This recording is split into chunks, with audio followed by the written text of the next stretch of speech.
Spencer Lazara alongside the juggernaut, Jake Ellenberger, fresh off of practice here at King's MMA. You're back in action as well. You got a date, and that's to feel good. Tarec Saffiedine, the fight that was supposed to happen over there in Singapore. How excited are you to I thought you were talking about the date this weekend. But you know, I got a date for a fight too. Yeah, the April 26th. It's going to be in Baltimore. Yeah. Tell us about the date this weekend. No, different date. That's off the record. But yeah, big card. UFC 172, is it? Mm-hmm. Yeah, 172. It's I think John Jones is the headliner, and it's the first one in Baltimore, I believe. But yeah, you know, I'm excited. I've been progressing since I had an injury. You know, in December. It was actually right around Thanksgiving is when I injured my hamstring. So it's been 9 weeks, I believe, since the injury, and been doing physical therapy. So it's good to slowly progress in training. But now we have a date set, so you know, it's exciting. You know, be back and have a date. The hammy is always something that you have to be cautious with, not to re-injure it. So what have you been doing to make sure that doesn't happen? You know, it's one of the most kind of difficult and sensitive things to rehab. And I have a fantastic physical therapist. He works for the Anaheim Ducks. We've been doing a lot of movement, a lot of different stuff, stabilization, but you know, progressing week to week. But you know, you really just gotta listen to your body more, even more so than usual with a hamstring injury. But yeah, things have been going well. So you know, I've been back in here starting to do more striking, and you know, we're not quite 100%, but we're about 85 to 90. So yeah, things are looking up. That's nice. And then Tarec Saffiedine, a good matchup, good guy.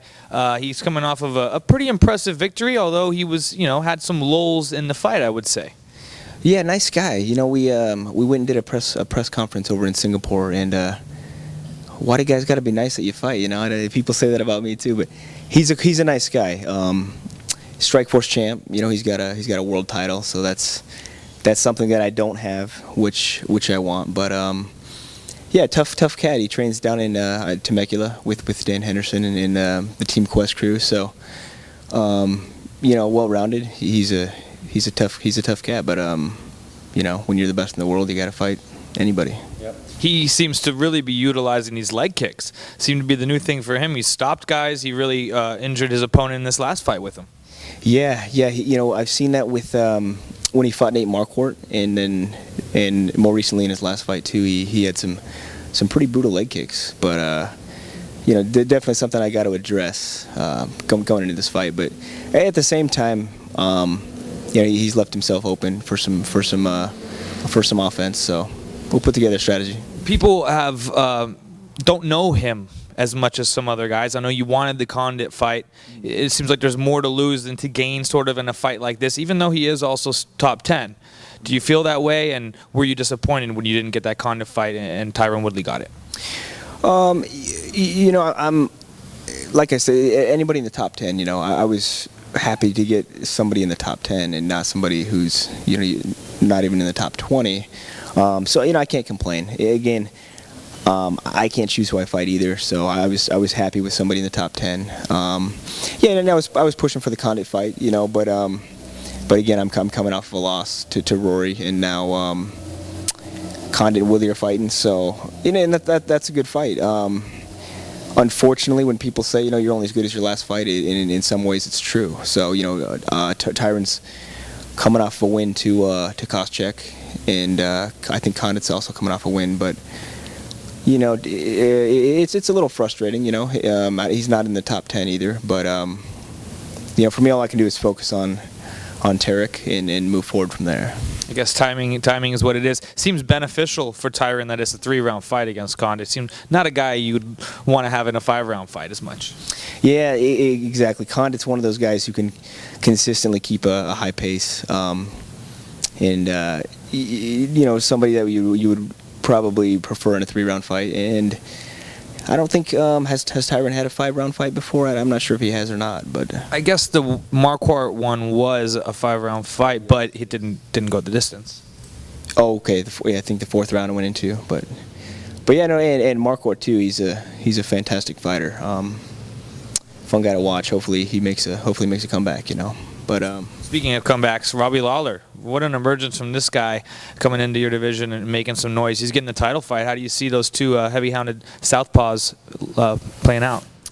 I think he is deserving of the fight. A lot of people are like, Robbie Lawler, who's he really beat? But in reality, it does come down to timing. Timing and opportunity. So, he was in the right place at the right time, and I think he's put together 4 wins. So, that's a great fight. The UFC did a great job by making that a world title fight. So.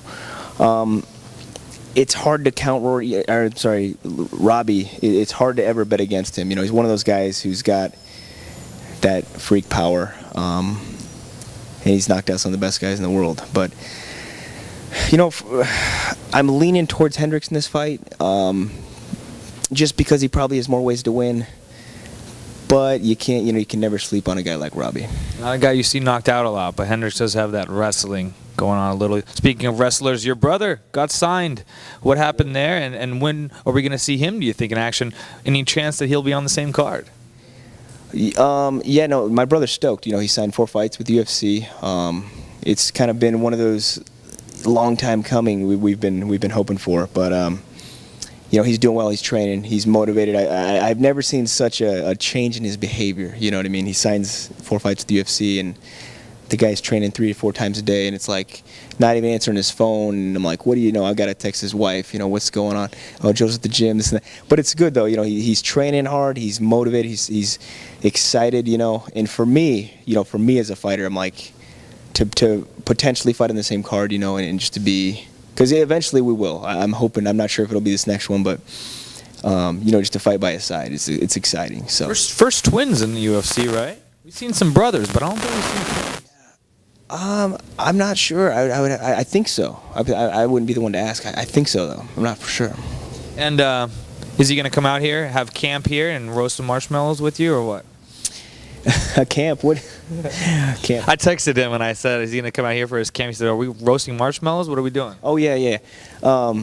He is coming out, though, to train, yes. I'm not sure when. I think here in the next week or 2 he'll be out here. But, we got some time.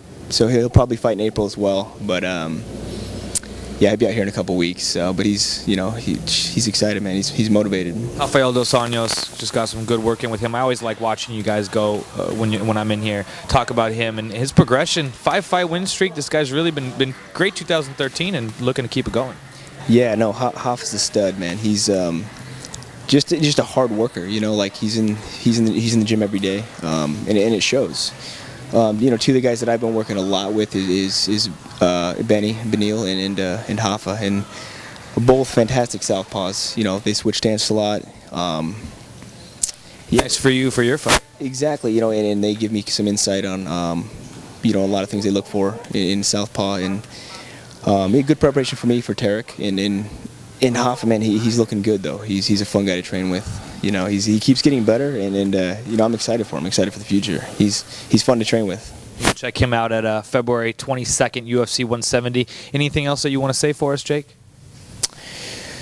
Anything you want to get off your chest? Anybody you want to call out? Any of that good stuff? We're gonna have to do that part 2. Part 2. I thought Brennan Schaub. Who? Oh, Brennan. Oh, yeah. No, we'll wait for part 2. Part 2. Jake Ellenberger, Spencer Lazara. Thanks for watching. Hey, this is Ariane Celeste. This is Uriah Faber. This is Glover Teixeira. This is Dan Henderson. You're watching MMA Interviews. MMA Interviews. You're watching MMAinterviews.tv.